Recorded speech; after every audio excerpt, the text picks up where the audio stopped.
In this press conference, okay, he must be. How are you? Good. What's that? Are they coming over here, Buddy and B, or not? B is not. Okay. I don't know what Buddy is. Don't worry about There it. he is. All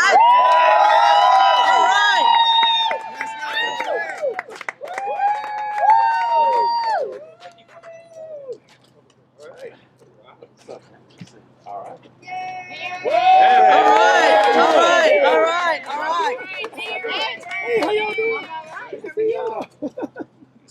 Okay, where do I stand, Nan? I think I'm kind of tall, so you got to Tell be me what to careful. do, Shirley.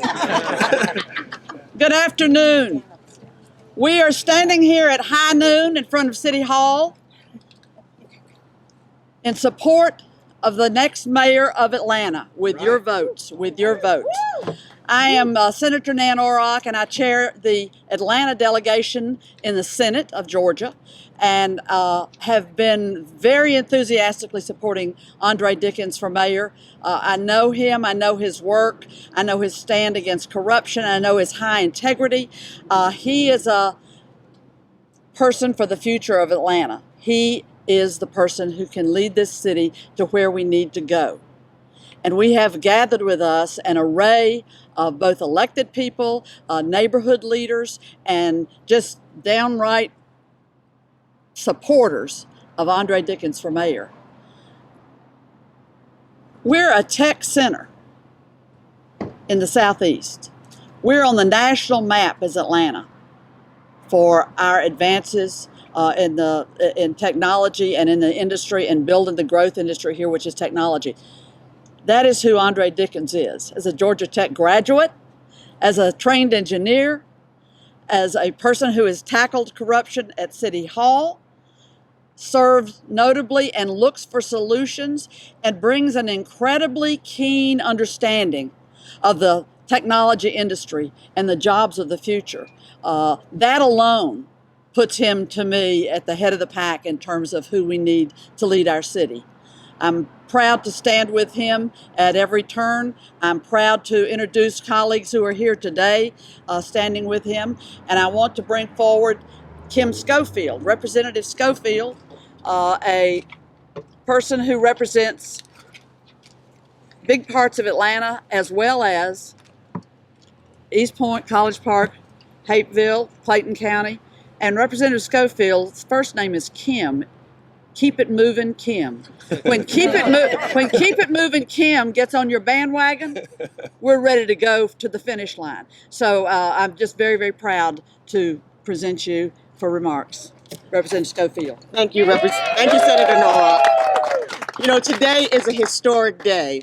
You know, when I've known Andre for a while now, and sometimes you don't always come to the front, but you step back and you watch the trail that he's blazing. Andre is a man of commitment, integrity. He's a man of authenticity and transparency. This is what our city needs. So align it back to where we hold values and can align this state back with the city of Atlanta. So Andre gets things done. When I think about Keep It Moving Kim, I can't stop without saying, you know, let's get it done, Andre. Andre is the person.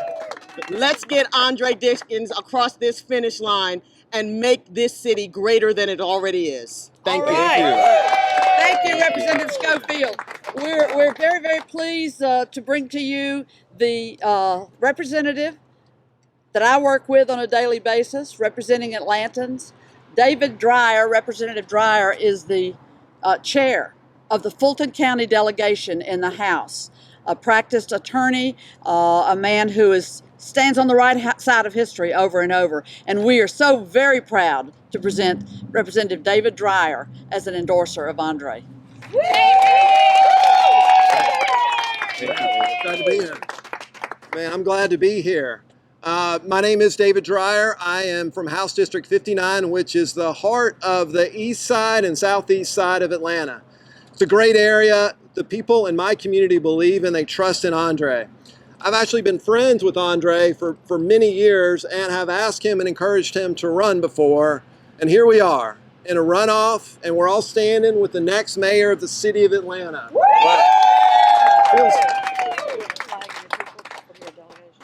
It feels great. I see so many good people. State Representative Josh McLaurin from Sandy Springs, State Representative Rhonda Burno, who chairs the Clayton County delegation. That's where the Atlanta airport is. I can tell you how important that relationship is, and she stood up for him. Representative Stacey Evans, who's always been a leader from Ansley Park, Morningside, and that part of Atlanta. All these communities are activated. I need to say what's at stake here, though. I need to get serious, because across the street at the Capitol, they are trying to rip our city apart. They are trying to literally cut us in two. It is an existential crisis for everyone in the city of Atlanta, and it's going to affect our ability to continue to lead the state, the Southeast, and the country. And if they can do it here, they're going to do it to cities all over the state. And we're going to have a lot more inequity and inequality than we already have now. How do we fight that? We need a leader who first has the personal relationships, like Councilman Dickens has, to deal with people one-on-one, people who will trust what Andre says. But then you need something a little more. You need a vision. You need someone that can craft a strategy, stick to that strategy, and follow it. We need tenacity, and we need real solid leadership.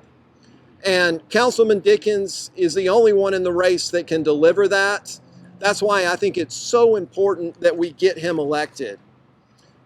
Finally, Andre is ready on day one, right? Right. He has prepared, and he's going to start in City Hall with relationships there, relationships throughout the city, both in people that aren't usually heard from and in the business community, to bring us forward. So, do you want to introduce Andre, or you want me to?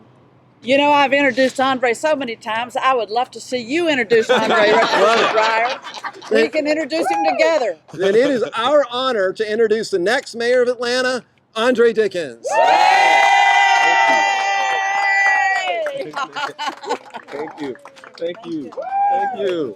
Look at all of you. Thank you all for being here. Thank you, Representative Dreyer, for introducing me. As said, I am Andre Dickens, and I'm running to be the next mayor of the city of Atlanta. I'm honored to be standing here right in front of City Hall, where I have served for the last 8 years. And I'm thrilled to be surrounded by all of these supporters. And yes, indeed, I accept the endorsement of so many great leaders that stand behind me. It's been less than a week since Election Day. I've had a good week, everybody. I've had a fantastic week. And we have grown this team and grown this campaign exponentially in just 1 week. People have been watching and learning and listening to the plans that I have for this city of Atlanta, and plans that I will implement and be ready for on day one. And these great leaders behind me have decided that it is what they need in the city of Atlanta. And I'm honored to have the endorsements of these individuals here, like State Senator Nan Orrock and State Representatives David Dreyer, Stacey Evans, of course, Rhonda Bernal, and Kim Schofield. All of you being here, as well as you too, Josh McLaurin. Thank you for also being here. I'm also proud of the endorsement of a lot of other people that are working right now. That's right. I mean, these guys are working too. We're all working, but some others are in meetings and also are unable to be here today, like Atlanta City Council members Carla Smith, Marcy Collier Overstreet, Jennifer Ide, State Minority Leader Gloria Butler, State Senators Elena Parent, Tanya Anderson, Donzella James, Valencia Say, former State Senator and gubernatorial candidate Jason Carter, State Representative Misha Maynor, DeKalb Commissioner Larry Johnson, Fulton County Commissioners Natalie Hall, Khadija Abdurrahman, and Marvin Arrington, as well as APS, Atlanta School Board Chair Jason Estevez, and school board members Ishay Collins, Erica Mitchell, and Michelle Olympiadas. I've served closely with these individuals, and they know what it takes to govern, to legislate, and to lead. I'm honored that they have put their support behind me in this race, because they know I have the plans and the vision to lead this city on day one. You know, people are struggling right here in the city of Atlanta, and they need a mayor that is smart enough to listen, but strong enough to lead. As an engineer, I want to ensure that we have a city that is run well, but run well for everyone, and that is run with integrity. Atlanta is indeed experiencing a crime spike at this time, and we need to ensure that this spike is not the new normal. My Safe Streets plan is built to address our public safety concerns starting on day one. We'll hire and train officers in a 21st policing way. We'll get our officers out of their cars and into the communities that they serve. But we'll also begin to address the root causes of crime. We'll start addressing our affordable housing challenges that we have. I will hire a chief housing officer and build or retain 20,000 units of affordable housing over the next 8 years. We have hundreds of acres of vacant land in our city that we can support by having mixed income housing and housing where the principal, the teacher, and the janitor can all live in the same community. But we must ensure that we don't displace our seniors. Throughout all this new development, we have to make sure we have development without displacement by freezing seniors' taxes and provide no-cost renovations to keep their houses safe, warm, and dry, and keep the price from going up. That can take care of the housing portion. But the affordability portion has to do with incomes. We have to increase the income of our Atlanta residents. Atlanta has the unfortunate distinction of having the highest income inequality in the nation.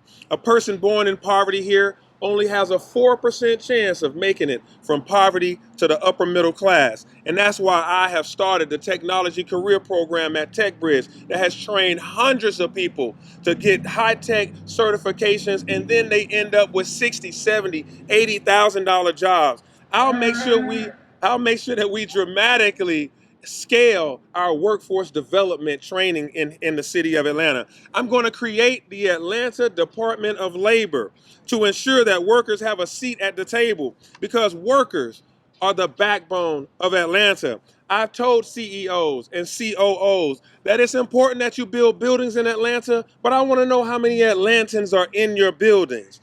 Atlanta needs a mayor that's ready to hit the ground running on day one. And these individuals behind me today, they put their support with me because they know I have the breadth of experience necessary to get the job done. We will have one city with one future. As Dreyer mentioned before, some people are trying to rip us apart and tear this city into two. Together, working with the state and working with the city, we will make sure that does not happen. We will have one Atlanta with one shared future together.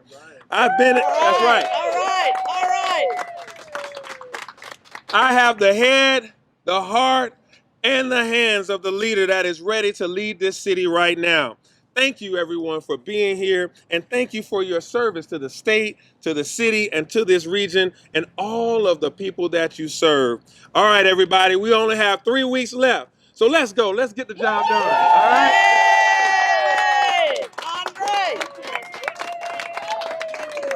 All right. Are there any questions? Yeah. Tell voters what makes you different from President Glacier or those who are on the fence, maybe those who voted for Scenery.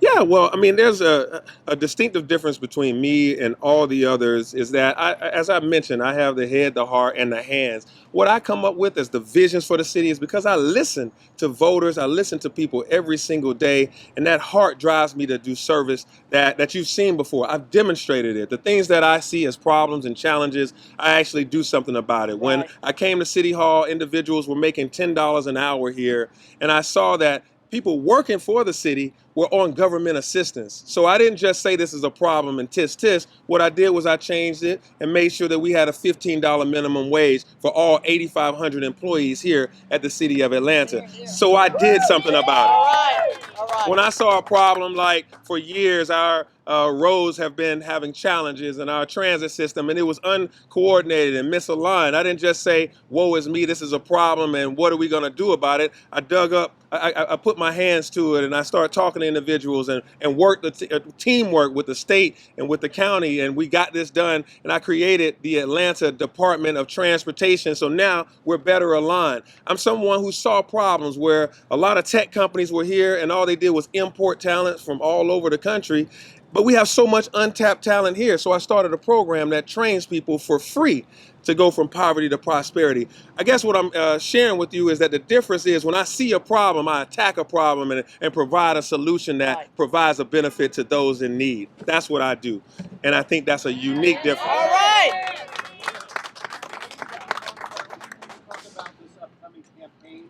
The larger, the campaign for the general was kind of bare knuckles. It was rough politics. How do you foresee this next 3 weeks going? Fast.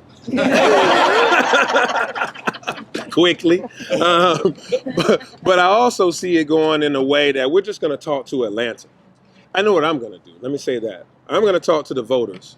I don't have an opponent. I didn't have an opponent in the 14 when it was 14 of us. My opponent is joblessness, is homelessness, is hopelessness, is violence, racism. It's the things, poverty. Those are my opponents. So I'm going to talk to Atlanta about how we together solve the problems of the city that are 10 years, 50 years, 100-year-old issues that we have to continue to solve together. So what I'm going to demonstrate is that there's a leader that's ready to look at these issues with you and provide solutions. So that's what I'm going to be talking about, and that's going to be the tone and tenor of the next 3 weeks.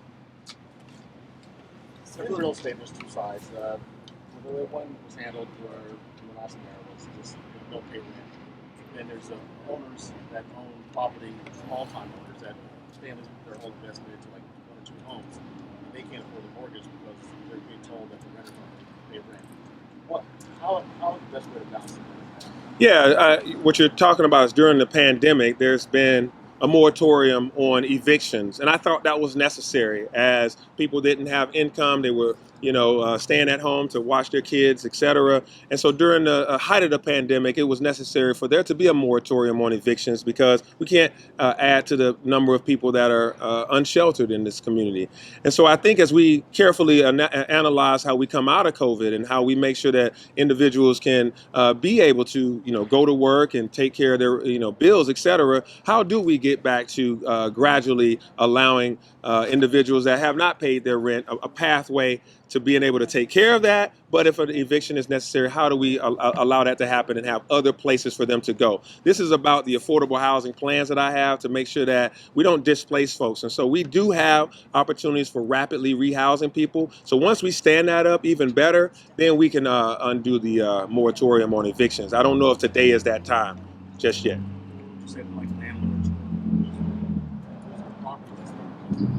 Well, we don't want the landlords to lose their properties either. Ms. Cofield, you wanted to?